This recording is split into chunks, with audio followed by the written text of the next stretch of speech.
Welcome to this week's Color Bar with some formal and friendly fonts, picnics, play, and much more. A quick look at what we've got lined up. Formality and friendliness, an absorbing arc of branding approaches in the 21st century. In curated cuts, a look at a lush British tableau, the Bundesliga rebrand, and Lego's blockbuster. A canvas for cricket, a surprise runner up in the sponsorship bid for the Indian cricket team. Creator lists, Favicon's report on the most influential creators of 2025. I take a look. Plus, Singapore gets some MotoGP love, how Ellison's ambitions with Warner Brothers might look for Asia, AI content taking over the internet, and Roblox's turn to get a doom scroll feed. The Color Bar, a weekly collision of creativity, branding, pop culture, and tech. Formality, friendliness, and fonts. Do you think about serif versus sans serif fonts, or how a casual work aesthetic spread to corporate branding, or how an erosion of trust led to brands softening their image? Well, if you're reading this newsletter, maybe you do. Well, sometimes. Me, I've never been able to let go of a soft spot for serifs and a hint of style or charm they can bring, even though I admit to very much riding the wave of sans serif boldness. I often find myself wading in combined waters, looking to make the two coexist in my worlds that don't abandon the friendliness nor entirely embrace formality or being staid. In a piece titled Is Formality Returning in Branding, Alec Mazzetti traces an absorbing arc of branding approaches in the 21st century, suggesting we have reached a time where the casual, friendly nature of corporate brands is ready to be replaced by the aura of something older with more weight. He says Steve Jobs' turtleneck, Mark Zuckerberg's hoodie, and Google's colorful beanbag chairs were more than just aesthetic choices. They represented an ideological opposition to establishment business culture. The piece moves across the boom of technology, the 2008 crash, institutional mistrust, politicians, the pandemic, NFTs, AI, moral virtue, venture capital, and much else. If this seems like an unlikely cast of players, it is not, and the piece will show you why. In looking for an answer, the article header posits he wonders the early signs of this counter revolution can be seen across the world of branding and advertising, where friendly colors, hyper legible text, and digital optimization are starting to make way for richer tones, serifs, and a deprioritization of digital scalability. Homogeneity, however useful and efficient, will almost always cede ground once creativity starts to look like groupthink. So you could argue this is inevitable, but it is the integration with societal movements that make such analyses interesting. Contrast this with a 2019 piece that felt the revolution will not be serifized, which I have linked to. Times have changed. His end quote: In a landscape of homogeneous, casualized branding, widespread disillusion with the idealism that birthed it, and a growing sense of insecurity, these old codes hold power. End quote. Curated cuts, a section of eye candy which you must go on and take a look at. But I'll take you through a quick description, a very British tableau to start off.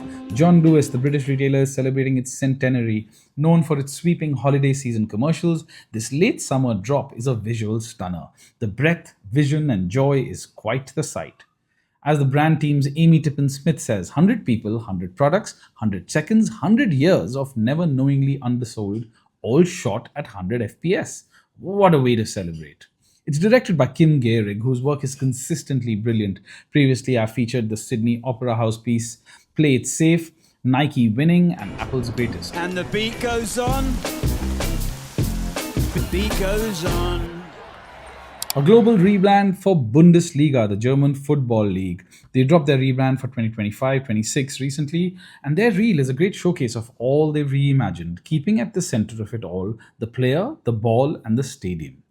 The studio NXTID has a little showcase too. The approach centered on an expansive wave representing kinetic energy striking the ball and acoustic energy, the roar of a stadium. As a result, the iconic player from the Bundesliga logo is also set free from the logo's rectangle, if only temporarily. Lego wants to keep playing. Tom Holland and his doppelgangers show up for Lego, and the message is never stop playing. Cut!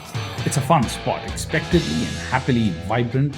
and action packed and full of Lego magic, but somehow feels like it misses a bit of soul. Feels a bit plastic.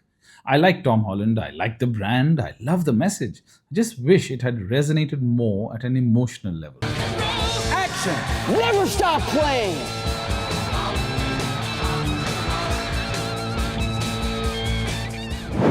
A cricket canvas. The Indian cricket team has a new shirt sponsor. What made me stop and take a beat though? Reading that the second highest bidder at approximately 63 million USD was Canva, the design and creative tool that everyone uses, millions love, and some designers love to hate. Canva is an Aussie company with a great success story, including that of founder Melanie Perkins, a suite of tools for design and social media sold with a subscription. It is arguably in most creators and marketers' backpack. I'd expect their focus on India would be growing. If I'm not mistaken, their key markets outside the US are Indonesia and Brazil, and maybe a couple of others. These are young, booming creator economies primed for tools like Canva. All to say, I was pretty surprised to see it had bid, but this doesn't mean I think it's a bad idea. In fact, I can see how Canva would get incredible mileage from a deal like this, probably more meaningful than what the actual winner, Apollo Tires, will. Also, made me wonder, given how prominent the branding usually is, I wonder which the fans would have taken to more, the Canva 11 or now the Apollo Tires 11. Who knows? Quick hits before we move on to the creator list. Paramount, Warner, and media sagas. You'd have certainly seen that David Ellison is keeping his foot firmly on the media empire pedal, now looking to potentially buy Warner Brothers Discovery ahead of their own proposed split. Patrick Frater has a good analysis which I've linked to, which has an Asian lens added on. Though I don't see the tech giants plonking down cash for a company with cable networks, one does tend to agree that whatever the outcome, it's hard to see it having a significant impact on Asia as a whole, though of course, corporate reorgs are never pretty from a human standpoint. Elsewhere, Lucas Shaw sounds more skeptical about it all. I've linked to both pieces. Singapore will host MotoGP's 2026 season launch in February next year. It takes over from Bangkok, which showcased the motorsport's first global launch earlier this year. For the first time, bot generated content makes up more of the internet than human. Yahoo! So says a recent report which focuses on bad bot action and security risks, but gives us another reason to pause and consider how much of what we encounter online is actually human generated. There's a chart here which shows that 51% of internet traffic is from bots, and 14% of that is good bots. But how much of the good bot content in this chart is actually just slop in the form of LinkedIn posts, Twitter threads, and generated articles that string together intelligent thoughts and phrases in happily hollow chambers of predictability? Next, Roblox announced a TikTok like short video feed for sharing gameplay clips. Roblox Moments, as they call it, will allow users to capture, edit, and share their gameplay clips in a scrollable field. Because what the world needs right now is more scrollable video feeds. And so on to creator lists. I finally got a chance to look at Favicon's report on the most influential creators of 2025. Favicon, or Favicon, is a creator economy platform for brands and influencers. It landed around when Time released a similar list of top 100 creators, which you might remember. Whether by design or by chance, it serves as a reminder of how broad and multilingual the influence economy is. Most lists, like Time's, tilt towards US or English speaking names. The creator ecosystem is by nature decentralized, but coverage around it mostly does not reflect that. Favicon takes a data led view of who commands attention across the globe. Few quick findings that stood out for me. 72% of the top creators are based outside the US.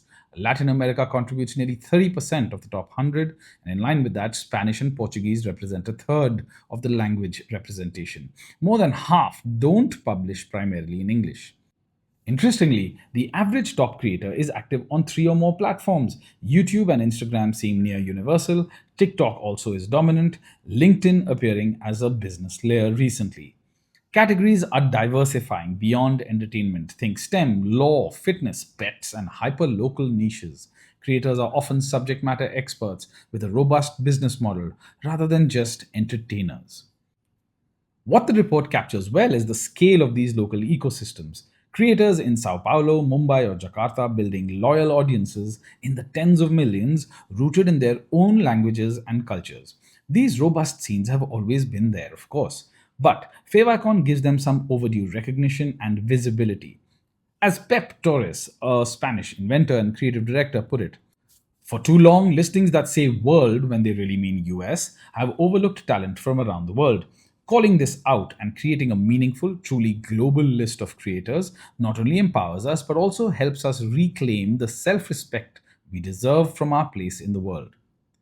The picture is less clear though when it comes to cross border reach. Now, that isn't a focus of the report and is presumably much harder to measure, but there's no data to show how interconnected these markets are or can be, or whether the influence built locally is flowing meaningfully across borders. This might be primed to accelerate with AI translations, dubbings, and the like.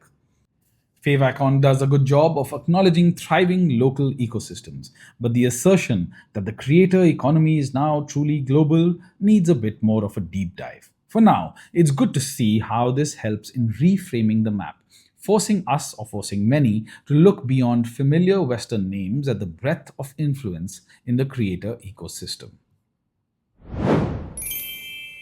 That's almost it. I also write some eclectic and curious storytelling on coffee and conversations. Recently, for example, I wrote about Solvitur Ambulando. Maybe click through and take a walk. If you enjoyed this, please do subscribe and share it ahead to those who you think might enjoy it as well. If you have thoughts, recommendations, or ideas to team up, let's talk. I work with individuals and teams on content and creativity, both from a strategic and execution perspective. And keep coming back for the color bar, my collision of creativity, content, brands, tech, humanity, and culture.